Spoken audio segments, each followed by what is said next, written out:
Bonjour, voici quelques mots qui retracent les grandes lignes de la prédication que j'ai donnée vendredi saint à la cathédrale de Lausanne. Père, pardonne-leur car ils ne savent pas ce qu'ils font. S'il fallait garder une seule des 7 paroles du Christ sur la croix, c'est cette parole-là que je garderai car elle exprime une réalité que nous vivons tous dans chacune de nos vies, une réalité difficile avec laquelle nous nous battons intérieurement, cette réalité de l'offense. De l'offense surtout que l'on subit, mais que parfois on fait subir. De la souffrance que l'on reçoit, mais aussi de la souffrance que l'on inflige. En tant qu'humains, il semble que nous ayons une très forte tendance à toujours faire porter à autrui la responsabilité des ennuis que l'on a. Il y a dans les Écritures une trace qui décrit fort bien ce mécanisme dans le livre de la Genèse au chapitre 3, l'histoire d'Adam et Ève, ce mythe, c'est-à-dire une histoire tellement vraie qu'elle garde toute son actualité encore maintenant.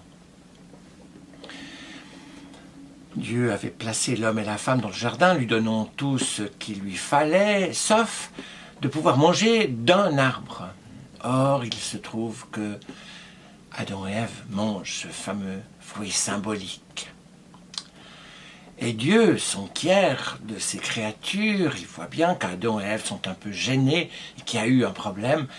Et c'est à ce moment-là que Adam dit cette phrase tellement forte, « Ce n'est pas moi, c'est la femme que tu m'as donnée qui m'a fait manger de ce fruit. » Et Dieu se tourne vers Ève, elle dit « Mais ce n'est pas moi, c'est le serpent qui m'a séduite. » Et depuis ce jour-là, si on peut dire, de manière intemporelle, puisque c'est tout le temps le cas, on vit dans ce continuel report de la faute sur l'autre. Dans la Bible, il y a Caïn et Abel, la haine entre les frères, Jacob et Ésaü, entre les jumeaux, Joseph et ses frères, et puis les problèmes de relation au père, à la mère. Et ça continue avec le temps, et nous-mêmes sommes entièrement dans ce type de fonctionnement qui consiste à rejeter la faute sur l'autre. Quand on reprend 2 enfants qui se bagarrent, immédiatement, la phrase est « c'est pas moi qui ai commencé, c'est elle, c'est lui ». Et puis de manière tellement fréquente et tellement dramatique à l'intérieur des couples, c'est l'autre, la faute vient de l'autre. On est dans ce perpétuel report. On ne s'interroge pas soi-même. Sommes-nous condamnés à sans cesse répercuter ce cercle de malheur, cette structure de malheur, ce cercle vicieux qui consiste à se défausser et à accuser l'autre?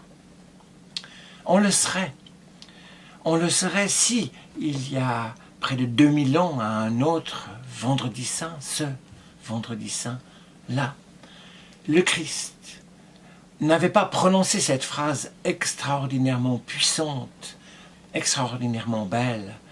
Alors qu'il était sur la croix victime du mal arbitraire, il a dit « Père, pardonne-leur, car ils ne savent pas ce qu'ils font. » En prononçant cette parole, le Christ vient comme spirituellement, mystiquement bloquer la structure de malheur qui consiste à sans cesse reporter sur l'autre la responsabilité. Il prend sur lui la souffrance du monde et il en meurt. Ce sont nos fautes qu'il portait, dit le prophète Ésaïe. Et ce faisant, le Christ ouvre une possibilité d'entrer dans le pardon. Il bloque le déroulement du mal et il ouvre une place pour le pardon. Il vaut la peine de s'arrêter un moment sur chacun des mots de cette prière. Parce que c'est une prière. Jésus commence par dire « Père ». Il s'adresse à Dieu.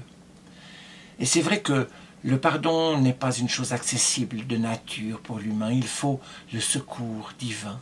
Il faut l'aide de Dieu et l'aide du Christ, bien sûr. Père, pardonne. Pardonne. Donne par-delà, par-dessus, sans compter. Donne en pleine générosité. Père, pardonne-leur. Ce sont des personnes concrètes. Ceux qui sont autour de la croix, les bourreaux, les soldats romains, la foule juive. Et d'une certaine manière, nous aussi. Pardonne-leur. Mais ce qu'il y a de plus fort dans cette parole du Christ, c'est la fin, c'est pardonne-leur car ils ne savent pas ce qu'ils font. Jésus n'a pas attendu Freud et la psychanalyse, ou Durkheim et la sociologie, pour comprendre et savoir que nous sommes plus mus que nous nous mouvons, que nous sommes plus agis que nous agissons, qu'il y a en nous des forces que nous ne comprenons pas et qui nous font agir par-devers nous.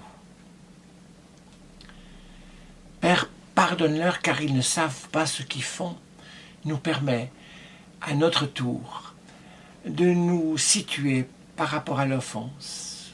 Bien souvent, ceux que nous croyons qu'ils nous offensent ne savent pas ce qu'ils font.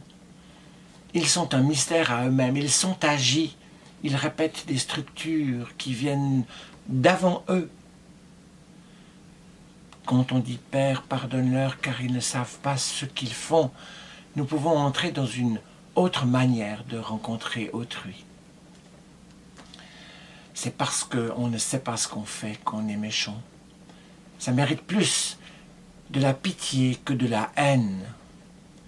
Et quand on croit qu'on est assailli, en fait, c'est quelque chose qui est mystérieux. Et si nous-mêmes parvenons à comprendre ce que l'autre souffre, et pourquoi est-ce qu'il a l'air d'être méchant avec nous, alors on se calme. Et c'est vrai non seulement pour l'autre, mais c'est vrai pour nous-mêmes, parce que nous-mêmes, nous ne savons pas toujours ce que nous faisons quand nous rejetons la faute sur l'autre. En se plaçant dans cette dynamique que le Christ a ouverte à Vendredi Saint, nous nous situons comme des hommes et des femmes nouveaux, qui réagissent autrement et qui entrent dans cet univers de pardon que le Christ a ouvert sur la croix. Père, pardonne-leur, car ils ne savent pas ce qu'ils font.